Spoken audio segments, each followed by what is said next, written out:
All set? Okay. Call the meeting to order. Good evening, everybody. Welcome to our regularly scheduled public hearing. It's a public hearing into bylaws, which will be introduced by staff in a moment.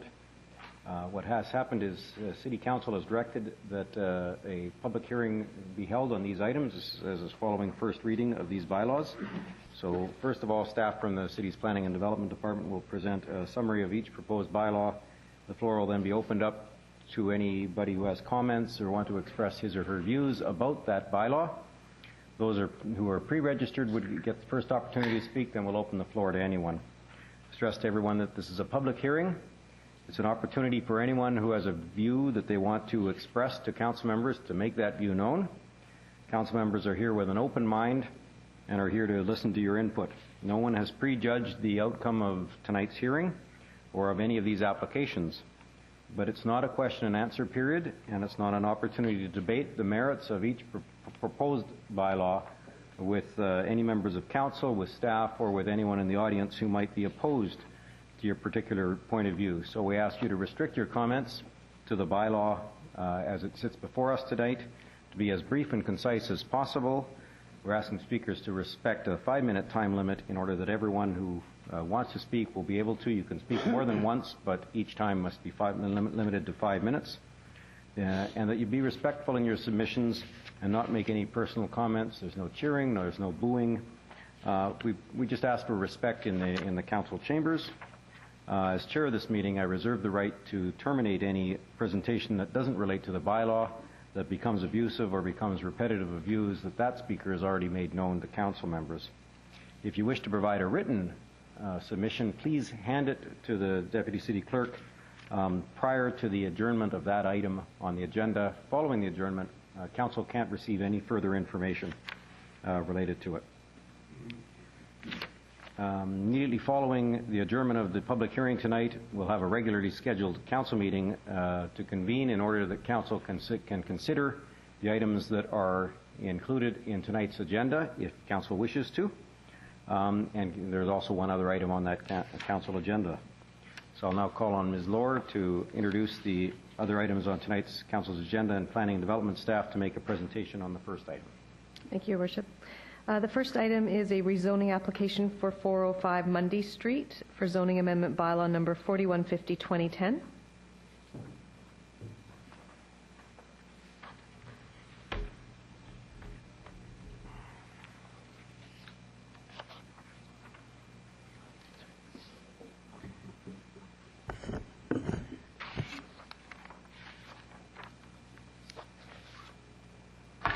Good evening, Your Worship and council members. This site is located on the east side of Mundy Street, north of Gale Avenue. Zoning on the site and surrounding properties is RS1, one-family residential. The existing OCP land use designation for the site, as well as the surrounding properties, is one-family residential. The site currently has a one-family dwelling. The applicant is proposing to rezone the site to RS3, one-family residential, to facilitate subdivision into 2 single-family dwelling unit lots. The proposed lot configuration will be of a similar width and lot area as the existing lots to the north and south of the subject site. Staff are therefore recommending adoption of Bylaw 4150. Thank you.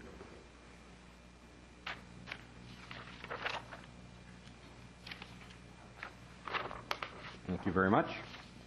We have a speakers list. The first speaker is Gurundaratha. Thank you. Please come forward, state your name and address for the record, and pronounce it so I'll know better next time.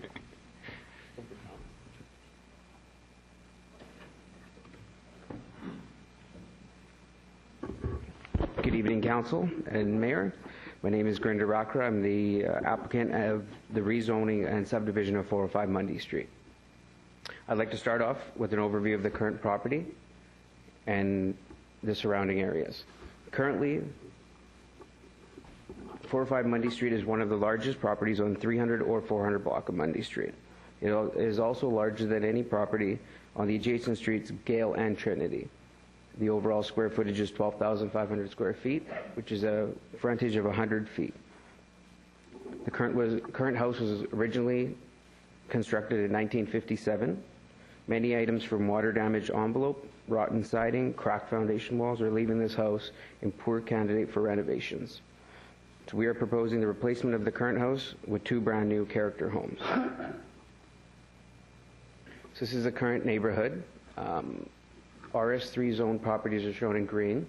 RS1s that are under 650 meters squared shown in red.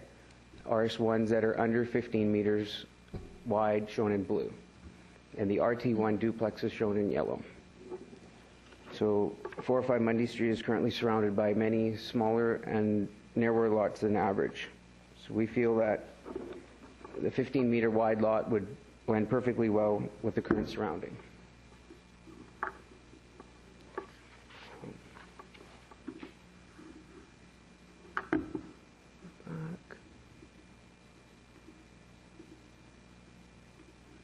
Okay, so these are the RS3 zone properties around.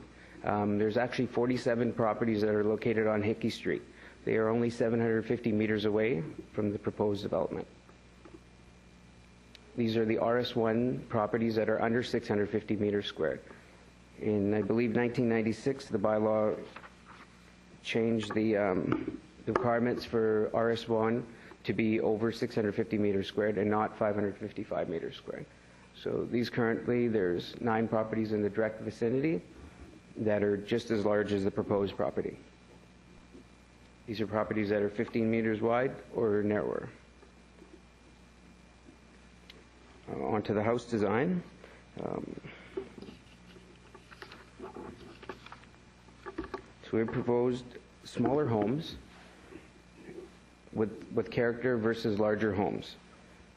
Having a smaller home eliminates the option of having multiple illegal basement suites, which is, I guess, a problem with the larger homes around the neighborhood. Proposed new homes will feature exterior finishes, complement the neighborhood. Hardy plank siding, cedar shingles, wooden windows, stone accents, all have been carefully selected to blend well with the current surroundings. We've also chosen to go with the 2-story house design. This will result in minimal disturbances to the neighbors' views. Extensive landscaping from planting of new trees, shrubs, flower beds, and brick paver pathways are intended for both new homes. The front facades have also been designed carefully to complement each other and yet be quite different from one another. We're planning to use a detached garage in the back of both of the properties, eliminating the need for large concrete or asphalt driveways. Since we're on the topic of back lanes, currently the back lane is serving 405, 409, and 2223 Gale Avenue. Since 2219 Gale Avenue was also developed by us, and we chose to place the access onto Gale Avenue versus the lane, this effectively reduced one property from the lane. Now, adding another lot onto Mundy Street would bring that total back to what originally was intended by the City of Coquitlam when the lane was created. Summarizing, the increasing infill at a slower rate not only supports the City of Coquitlam's citywide official community plan, it also protects the existing neighborhoods of retaining their character and historical charm. At the same time, slowly densifying older neighborhoods to accommodate the growth of our community. Plans have been submitted to the city as a part of the rezoning application. We are willing to register a covenant on the title which will ensure the submitted plans and elevations will be constructed. This would guarantee no alterations will be made to the plans after rezoning and subdivision. These homes have been designed for personal use and not as a business development. Direct neighbors of 2219 Gale have been more than pleased with the overall look and appeal of the house that has been put up there. And also over 40 letters have been signed and submitted as a part of the application. Thank you. Thank you very much. Our next speaker is Ryan West.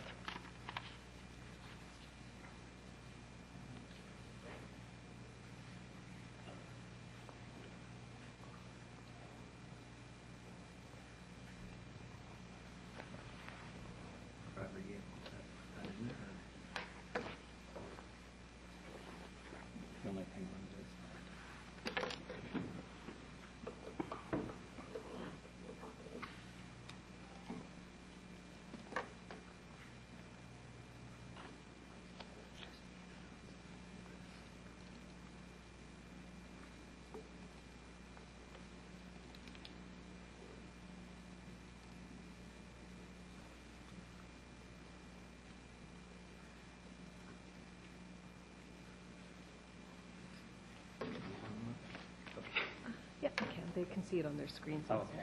Thanks. I'll try to keep this short. This is better than the last time we were here because there was everybody was here for the MAP program last time, so I had to present in front of that, which was a little interesting.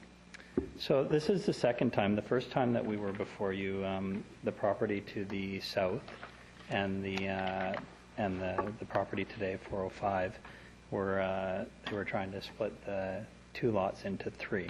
So you guys are familiar with the citywide official community plan. So I'll just scroll through that. It is good to hear that if it was approved that there would be a covenant entered into. I wasn't aware of that. So there is, I think, 4 other RS3 areas in the area. I know that not everybody here has had an opportunity to go up to the neighborhood and have a look around. So I'll just show you some of the houses in the neighborhood. These are newer homes that are in the neighborhood. These are renovations that have taken place in the neighborhood. That's a renovation on Mundy. That's a couple blocks away. That's on Gale. That's on Latimer, I believe, and on Gale as well on the lower right. And these are both on Trinity Street that are ongoing now. And there's also new development going on in the neighborhood as well. None of these properties have asked to have their lots reduced to smaller lots. They've all worked within the constraints that the city set out. One of the RS3s in the area, and again, this is just info from your guys' website. The one that's up by the school, this is a picture of it from a couple of years ago. They are sort of 3 houses jammed into 2 lots, which is our concern. They're very close together. There's not a lot of trees or anything like that. They are kind of boxy in construction. As you can see, there's not too much of a backyard.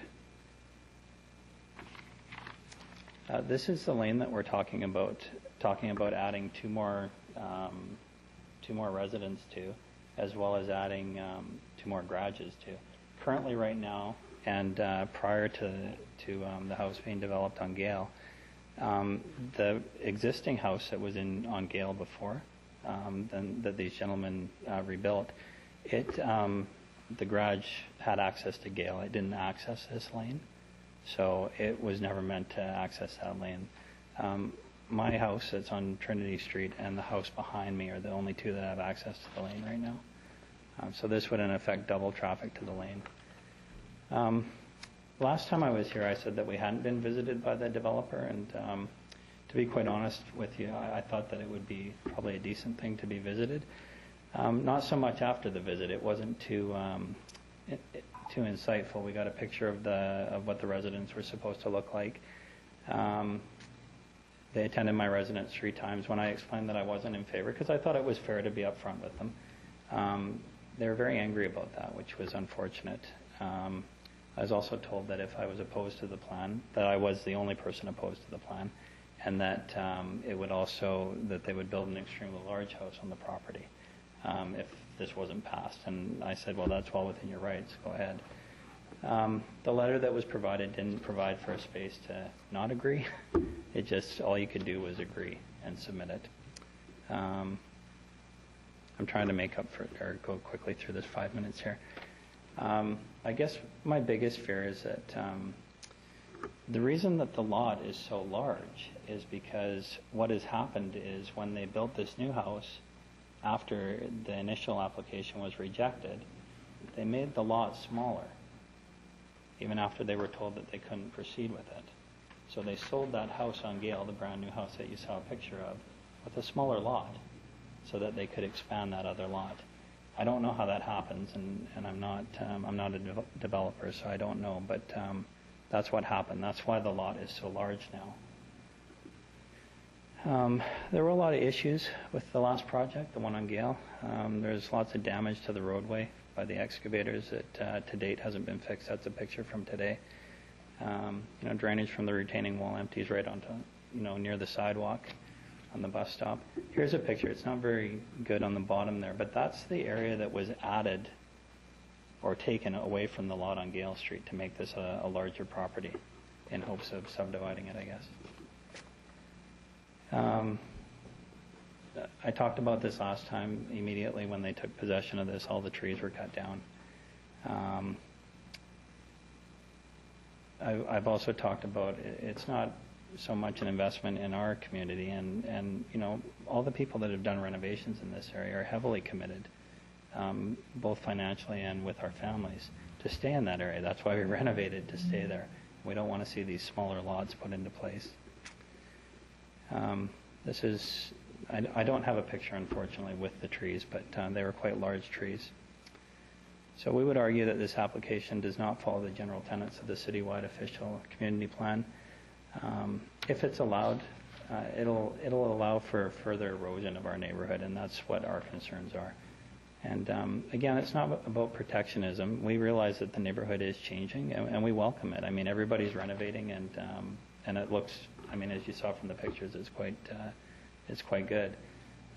But we don't want to see the lot sizes shrunk just to make money off of, you know, cutting 2 lots out of 1.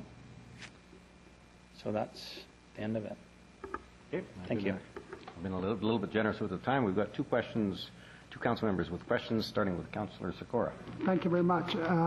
This lot is over 12,000 square feet. Would you rather have it cut on 2 lots or have a duplex on there?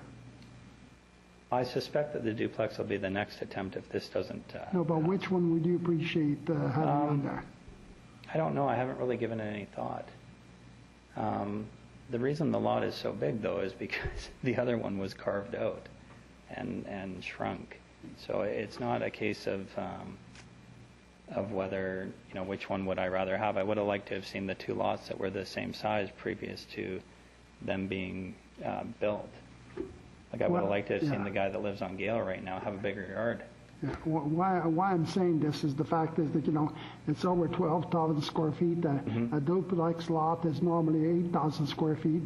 So if they applied for a duplex, how would the neighborhood feel about the duplex in the area, because it's big enough for a duplex?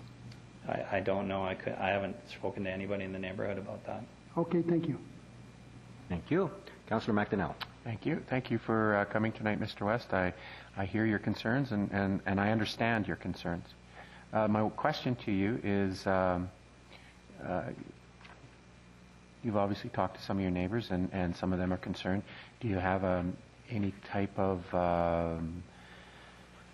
petition or paperwork or anything from any of your neighbors? I don't, and I chose not to do that. I kind of felt like I was being targeted a little bit when they showed up at my front door, and when the developer showed up at my front door and sort of got into it with me. And I purposely, lots of neighbors have come and talked to me, but I didn't purposely go out to get support against the developer. We simply just wanted to give our opinion, and felt that if other people in the neighborhood had concerns, they could come here too, which is difficult to do. I know that you understand that. Yep. But yeah. No, I appreciate it. Thank you. Okay. Very much. Councillor Robinson. Thank you. I have a question for staff about this other property, and do you have any background on that? I'd like to hear about it.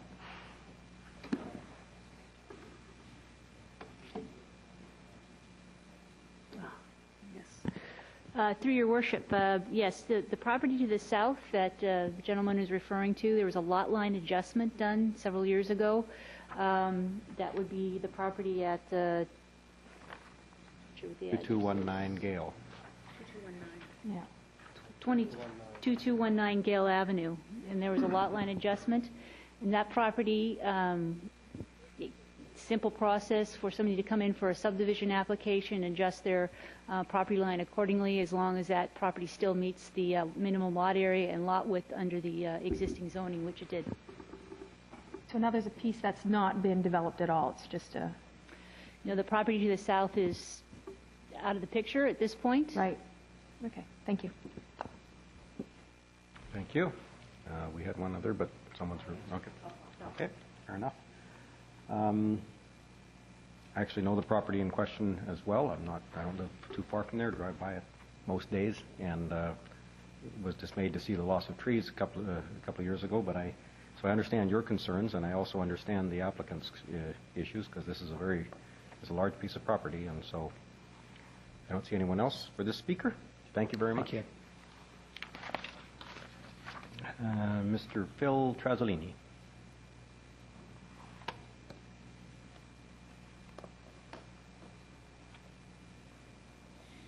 Good evening, Council, Your Worship. Thank you very much for this opportunity. I am the current owner of said 2219 Gale. I've never participated in proceedings like this before, and I think that this, upon your instructions, it might not be the appropriate forum to bring this up, but I'm here, so I'll bring up my concerns anyway. I'm not here to speak of my opinions of the development per se as much as it is personal protection of my property. I didn't realize that the property line had been moved several years ago. Knowing the property now and the space that is between the north side of my house and the south side of this property, there's maybe 7 feet maximum there.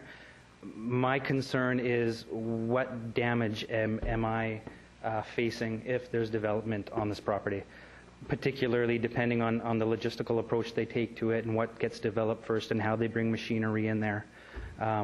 What damage do I face? And I'm not sure what responsibility does council in the city of Coquitlam have in helping me protect my property.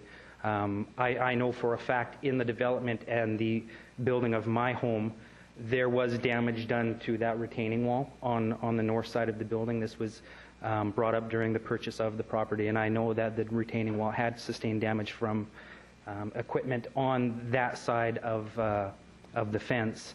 And I'm very, very concerned at what's going to happen to my property if this should go forward. What about the brand new fence there that I spent this summer cleaning and staining? What about the retaining wall? What about this brand new, been living there for less than a year? I don't know where I stand. And I guess I come to you today for just your consideration when making this decision, that there's, I have my personal property at stake here I'm very concerned about. Well, normally the safety of the property next door isn't really a rezoning consideration. It's something that we do deal with within the permits department to some degree, and you have some civil rights. I'm going to ask Mr. McIntyre to go over that a little bit here. Yes, thank you, Worship, and you're quite correct. It's typically something that's addressed through the building permit process. Firstly, the city, we tend to focus and safeguard the roads and public spaces. So if a lot like this was being developed, we would go out and inspect the curbs and sidewalks and streetlights and so on and so forth to make sure that the public infrastructure, so we have a record of what the condition of that is pre-development. And then there's a security that's posted, and then there's a post-development inspections, so we can then, if there's any damage, is corrected or the security is drawn upon. On the private side, it's a little more dicey, because ultimately it is a private property matter between two neighbors. However, if there's a concern that's flagged and it's been brought to the city's attention, it's something we wouldn't lose sight of. It depends if the development was to go forward, but it would be the sort of precondition I think the applicant would want to pay attention to and make some commitments around and adhere to. And so the city, again, we don't get drawn into those all that often, but what we do, we try to act as a bit of the mediator and try to facilitate a mutually acceptable solution between the two private property owners. And would this be the appropriate forum for the builder, the applicant, to make those assurances? It's your opportunity to raise these concerns, and I commend you for that. The council would make note of that. There may be some direction back to staff to follow up on that, depending on the outcome of the hearing and the rezoning application. And it's something we then take up with the applicant to make sure there are those commitments made. Okay. I thank you for the floor, and I do. I guess my point of being here is please take into consideration that there is more at stake here than just the beautification of the neighborhood and wanting to keep the heritage of the neighborhood. I have personal property at stake here that I'm very concerned about it if this does go through. Thank you very much. Thank you very much. Your comments have been heard. This is actually, your home is actually a little bit unusual in that the side yard is now a backyard, and so we ended up with the back door of the house leads to the 6-foot side yard setback. So it does create those challenges, and I see the applicant nodding that he's aware of those. Okay. Are there any other speakers to this item? This is the part where I get to ask 3 times, and then we close this item. Are there any other speakers to this item? The applicant can come forward too if he wishes to. Yes, sir. Please come forward.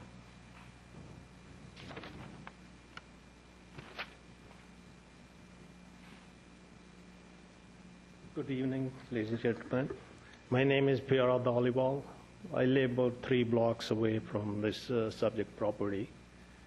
To me, it's win-win situation for everybody there. It's an old house, huge lot, would be 2 new houses. I've seen it happening. It's always improvement in the neighborhood. I'm not living next door. I'm living on Lorraine and Mundy. And new houses would be plus for the neighborhood and plus for the city and plus for the owners too. Because they're going to make some money and they will spend money, at least money circulation. They have to build 2 new houses. So no, that's looking for $1 million they're going to spend there. So I think neighborhood would be plus. That's in my opinion, and I am in favor of that. Thank you. Thank you, sir. Any other speakers to this item? Second time, any other speakers to this item? Councillor Nicholson. Can I ask the proponent a question? I'm certain you can. It's entirely up to the proponent whether he comes to the microphone to answer it, though. Councillor Nicholson. I'd like to ask you a question. You state in the document you gave us, these homes are being designed and built for personal use and not as a business development. Yes. Could you expand on that? Who lives in the house now? Who will live in the 2 houses at completion? Currently, it's a tenant property, it's a rental property. And after development and construction, it'd be myself would be living in one, my father and my mom would be living in the other. Thank you. Okay, thank you. Okay, my question is... Just a second, Councillor Sikora. Thank you very much, Mayor. How many square feet in, say, one of those houses? Oh, the new plans, I believe they were about 3,400 square feet. 3,400 square Yes. feet. And how big are the lots again? The frontage is what, 50 feet? The frontage is 50 feet, so they average about 6,250. Okay, thank you. Yeah. Okay, Councillor Rasmussen. Yeah, just as you saw, the one property owner's concern, I guess, is he's got a concern about the development, the construction, his investment. And I guess, to me, that's a concern to him. We've had some issues before with some construction and stuff like that. So I think what he's just looking for is just some insurances that you'll make sure that nothing's damaged and any fencing work that you will keep it as it is today. And I think I would encourage you to make that type of a commitment and work with that neighbor, especially because he's right beside your construction site. He's going to put up with 5-6 months, if this is passed, with noise. And I've seen it before where we've had these issues where somebody's developed, they made some damage, they really haven't adequately dealt with it. And I think he's not saying no to you. All he's just saying is, please give some consideration, respect to what I'm asking for. So it's to you now what you want to do, but I think that's a very reasonable request.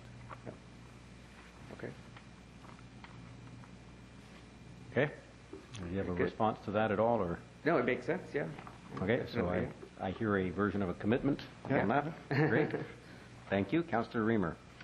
Thank you. I was just noticing on the back of your summary, you've indicated that over 40 letters have been signed and submitted by neighboring properties in favor of rezoning.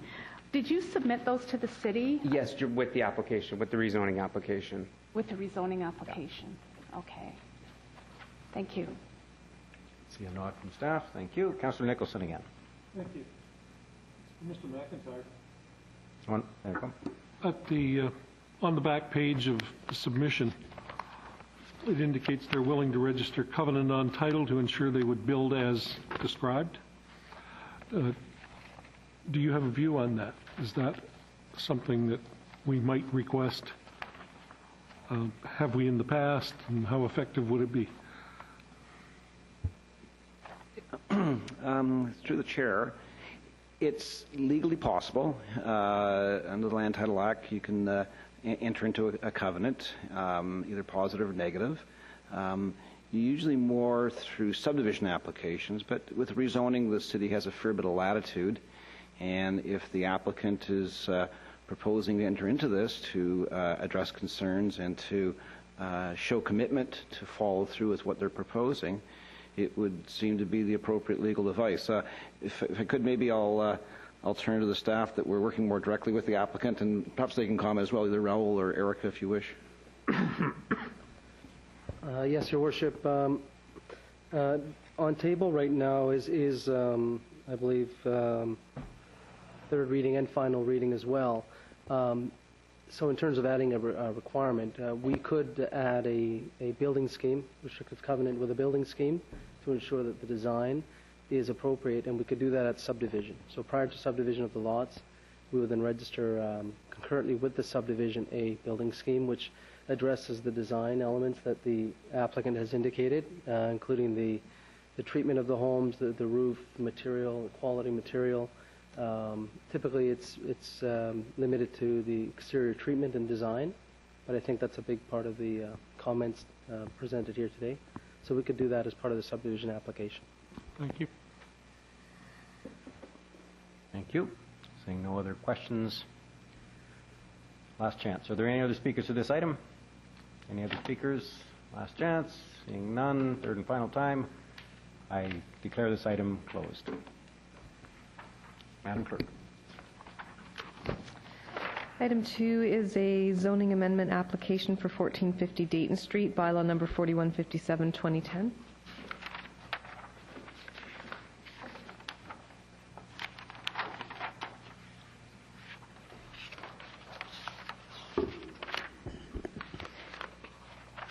This site is located on the west side of Dayton Street, north of Highland Drive. Zoning on the site and to the south, east, and west is RS2, one-family suburban residential. Zoning to the north is RS7, small village single-family residential, and RS8, large village single-family residential. The existing OCP land use designation for the site is small village single-family with an environmentally sensitive area designation in the southeast corner of the site. The site is currently has a one-family dwelling unit. The applicant is seeking to rezone the site to RS7 Small Village and P5 Special Park to create 3 single-family lots. 2 lots will be fronting on Dayton with the existing house on one of the remaining lots on that street. The third remainder lot to the west will have a future subdivision potential into approximately 8 RS7 lots with a future road to the south and west of the remainder lot. Staff are recommending adoption of bylaw number 4157. Any questions from council? Seeing none. I don't have a speakers list for this, is that correct? Thank you. We have no pre-registered speakers. Are there any other speakers? Are there any speakers to this item? Second time, are there any speakers to this item? Third and final time, are any speakers to this item? Seeing none, I declare this item closed. That concludes the items on this evening's public hearing agenda.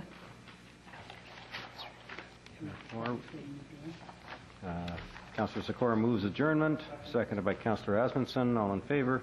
Opposed? Carried.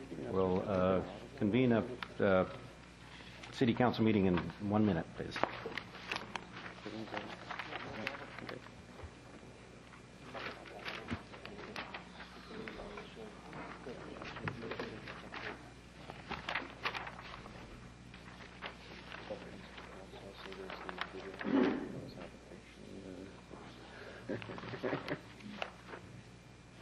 Okay, call the meeting to order.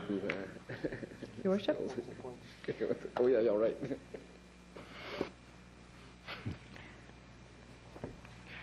First item is in relation to zoning amendment bylaw number 4150, 2010.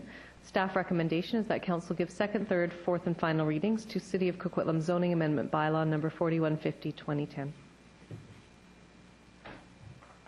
I'll move it. Second. Moved by Councillor Sikora, second by Councillor McDonnell. Councillor Robinson. Thank you. So I wonder if we could ensure that there is a covenant for subdivision. So I'll make sure that that goes forward. Can we, and I don't know if there's any mature trees on the lot, and I know that that was a concern. None left. There's none left? Okay, then never mind. I take it back. Too bad.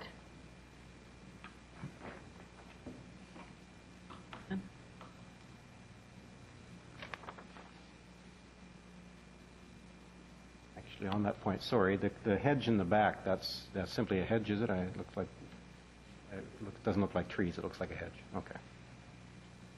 Thank you. Any other speakers? Any other questions? I have actually one concern. I want to say, first of all, I think the applicant's doing it right this time. I appreciate it very much. Going to discuss this with the neighbors. This is a large piece of property. I'm not certainly really have a lot of choice, given that we are trying to densify some of our existing neighborhoods responsibly, and this seems like a relatively rational application, given that we know council experience will be that there would be a duplex application if this one failed, and there's going to be 2 units on this property, whether we subdivide and make it 2 single family that fits more in the neighborhood or allow a duplex. But I do want to say this.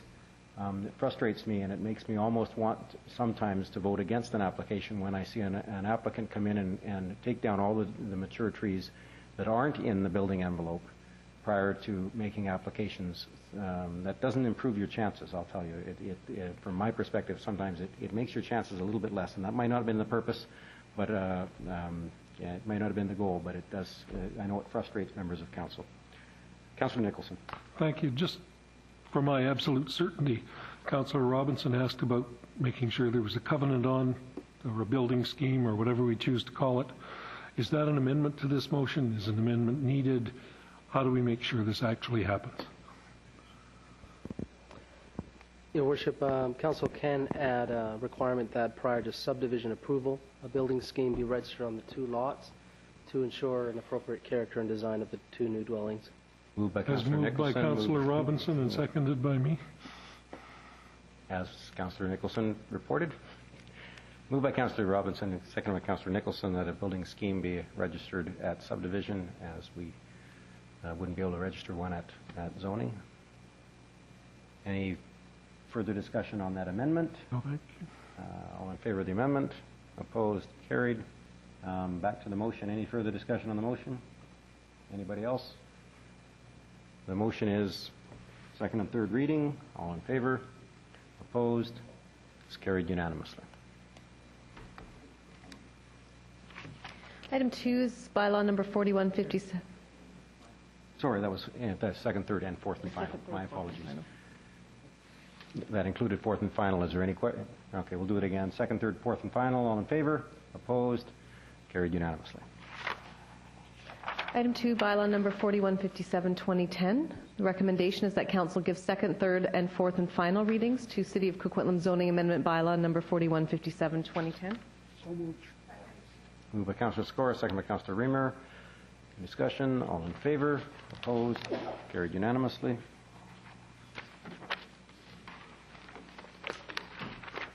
Item 3 is an item referred from today's Land Use and Economic Development Standing Committee meeting. It's authorization for issuance of development permit 10-011406-DP for a restaurant and coffee shop drive-through Triple O's at Home Depot at 1900 United Boulevard. The recommendation from the committee is that council approve signing and sealing of the development permit, and that the mayor and city clerk be authorized to execute this permit on behalf of the City of Coquitlam.